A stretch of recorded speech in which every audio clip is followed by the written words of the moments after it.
नमस्कार। वैदिक एस्ट्रो केंद्र में आपका हार्दिक स्वागत है। देखिए साथियों, ये जो चर्चा चल रही है ये मासिक राशिफल के विषय में चल रही है। मासिक राशिफल यानी कि मार्च महीना 2021 का जो है उसकी जो 12 राशियां हैं उनके विषय में ये चर्चा है। और अभी जो हम आपके साथ चर्चा करने जा रहे हैं वो तुला राशि के जो जातक हैं उनके विषय में हम चर्चा करेंगे कि ये मार्च का जो महीना है 2021 का ये कैसा रहने वाला है आपके लिए। सभी दृष्टिकोणों के आधार पर इसकी चर्चा होगी। सभी दृष्टिकोणों को देखेंगे हम, आपका व्यवसाय, आपके प्रेम संबंध, आपकी वित्तीय स्थिति, सभी कुछ देखेंगे और आपसे इसकी चर्चा करेंगे। और अंत में आपको उपाय भी बताएंगे कि अगर कहीं कुछ परेशानियां आ रही हैं इस माह किसी भी क्षेत्र में तो वो परेशानियों से आपको छुटकारा मिल सके आसानी पूर्वक, तो वो उसके लिए बहुत सूक्ष्म और बहुत सरल उपाय भी बताएंगे। उनको आप करेंगे तो निश्चित रूप से आपकी बाधाएं, समस्याएं, परेशानियां दूर होंगी, आपकी चिंताएं दूर होंगी। तो देखिएगा, अब आपको हम चर्चा करेंगे तुला राशि के जातकों का मार्च महीना का जो राशिफल है और बताएंगे सबसे पहले आपके व्यवसाय के विषय में। तो देखिए, जहां तक व्यवसाय का प्रश्न है तो हम देख रहे हैं कि व्यवसाय की स्थिति पूरे ही माह लेकर के माह की 1 तारीख से और 31 मार्च तक जो स्थिति है उसमें हम देख रहे हैं आपके, चाहे व्यापार करते हैं चाहे आप रोजगार हैं, जो परिस्थितियां हैं उसमें उतार चढ़ाव जैसी स्थिति बनेगी। कभी कुछ थोड़ा बेटर रिजल्ट्स मिलेंगे, कभी थोड़ा पुअर रिजल्ट्स मिलेंगे, और लेकिन कुल मिलाकर के एवरेज रिजल्ट आपको मिल जाएंगे इस माह। और परेशानियां क्यों रहेंगी? जहां पर आपको थोड़ा पुअर रिजल्ट्स आएंगे उसके पीछे क्या कारण है वो कारण भी आपको बता देते हैं। कारण ये है कि देखिए, शनि की ढैया आपके जीवन में चल रही है। शनि की ढैया का पूरा प्रभाव आपके जीवन पर बना हुआ है, तो कहीं ना कहीं लिटिल बिट टेंशन भी आपको चलेंगी आपके माइंड में, आपके रोजगार से संबंधित भी चलती रहेंगी और दिमाग में थोड़ा बहुत टेंशन हर समय आपके रहेगा, हल्का फुल्का, जैसा मैंने कहा। लेकिन ऐसा मुझे कोई भी ग्रहों की स्थिति को देखते हुए स्थिति नजर नहीं आती कि आपका कोई कार्य में नुकसान होगा, आपके विभाग में आपका कोई नुकसान होगा, आपकी कोई मतलब इमेज को लेकर कोई क्षति होगी। इस प्रकार की स्थिति मुझे कोई नजर नहीं आती। उतार चढ़ाव वाली स्थिति रहेगी, वो मैंने आपको बताया है। और हाँ, यहां पर एक चीज जो कि माह की 11 मार्च तक इसके प्रबल संभावना है कि आपको अपने कार्यों से संबंधित लंबी दूरी की यात्राएं भी करनी पड़ सकती हैं, जिसमें विदेश यात्रा के भी प्रबल योग बने हुए हैं। और वह यात्रा जब आप करेंगे आपके लिए बहुत लाभकारी रहेगी। तो अगर ऐसा कोई अवसर प्राप्त होता है तो आप उसको स्वेच्छा ग्रहण करें, पीछे ना हटें।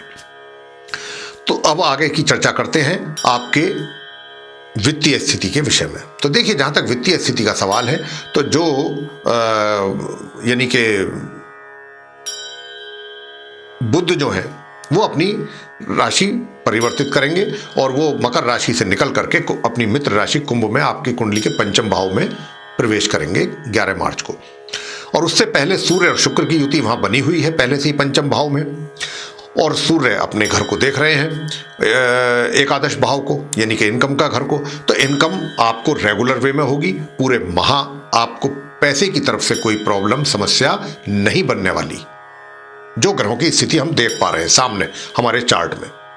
तो ग्रहों में के अनुसार आपको धन का आगमन सुचारू रूप से होता रहेगा बिना किसी विघ्न बाधा के। तो ये रही धन की स्थिति। और दूसरा आपको बता दें, देखिए, अब क्योंकि जब कार्य का बोझ बढ़ जाता है सर पे, जिम्मेदारियां कुछ बढ़ती हैं या कार्य का बोझ बढ़ता है अपने विभाग में, अपने व्यापार में, रोजगार में, तो क्या होता है कि सुख और सुविधाएं होते हुए भी हमारा ध्यान उधर नहीं जा पाता है, हम उनका लाभ नहीं ले पाते हैं। ऐसी स्थिति कुछ यहाँ पर भी इस माह बन रही है। तो आप सुख सुविधाओं में आपके कुछ कमी रहने वाली है, उसका लाभ नहीं ले पाएंगे आप इस पूरे माह। अब आगे हम जो चर्चा करने जा रहे हैं वो प्रेम संबंधों के विषय में है। देखिए, जहां तक प्रेम संबंधों का प्रश्न आ जाता है तो प्रेम संबंधों को लेकर के तो आपके मुझे जो ग्रहों की स्थिति है वो अनुकूल नज़र नहीं आ रही है। तो मैं तो आपको यही सुझाव दूंगा कि क्योंकि ग्रहों की स्थिति आपके अनुकूल नहीं बनी हुई है आपके चार्ट में, तो जो तुला राशि के जो लोग हैं, तो अच्छा होगा कि आप पूरा अपना ध्यान, पूरा फोकस अपने व्यवसाय पर ही दें, ज़्यादा बेहतर होगा।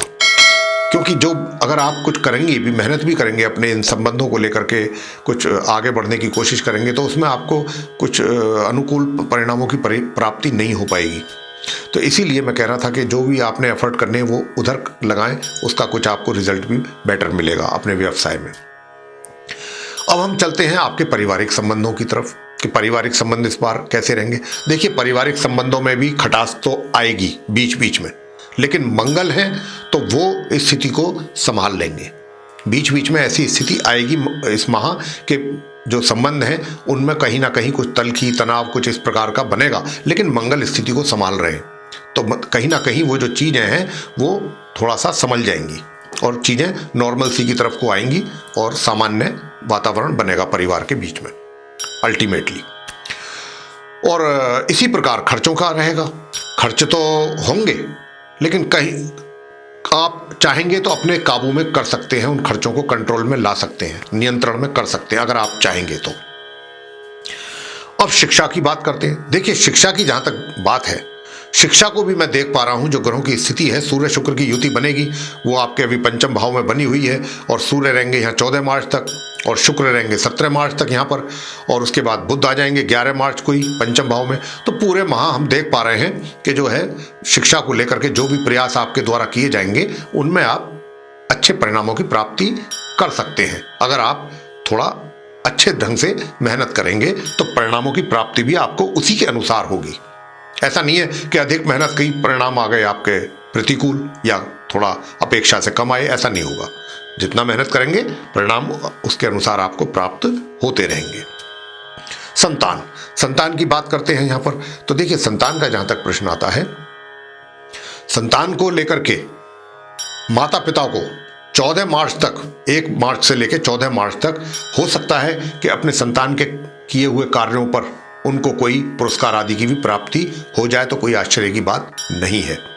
और 14 मार्च के बाद भी आप यानी माता पिता अपने संतान के ऊपर, उनके किए जा रहे कार्यों के ऊपर आपको काफी प्रसन्नता होगी, गर्व महसूस होगा।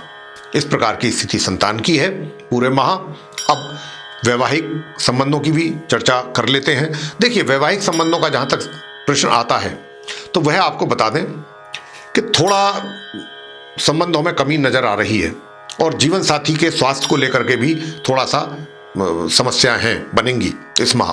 तो आपको अपने जीवन साथी का जो है स्वास्थ्य, उसको लेकर के काफी अलर्ट रहना है, काफी कॉशियस रहना है। हो सके तो उनका समय समय पर जांच भी आप, मेडिकल जांच जिसको कहते हैं, वो भी करवा सकते हैं, करवा लेना चाहिए।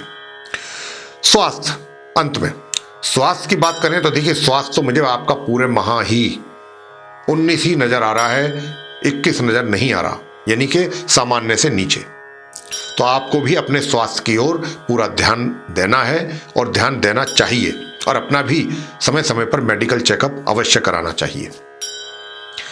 और उपाय कौन से किए जाएं कि ताकि इन जो भी समस्याएं जहां जहां हमने बताई है, हर क्षेत्र में, प्रत्येक क्षेत्र में, उससे आपको छुटकारा मिल सके। तो उसके लिए उपाय ये है, सर्वप्रथम तो आपने मंगलवार के दिन हनुमान जी के श्री चरणों में जाकर के सरसों के तेल का दीपक जलाना है मंदिर में, और मीठे का प्रसाद चढ़ाना है, और वहां बैठ करके हनुमान चालीसा, हनुमान अष्टक और हनुमान स्तोत्र का पाठ करना है। अंत में हनुमान जी की आरती के साथ उसको, पूजा को संपन्न करना है। यह तो प्रत्येक मंगलवार करें इस मार्च के महीने में। दूसरा, गुरुवार के दिन किसी धार्मिक स्थल में जाकर धार्मिक पुस्तकें दान कर सकते हैं। धार्मिक पीले रंग का झंडा,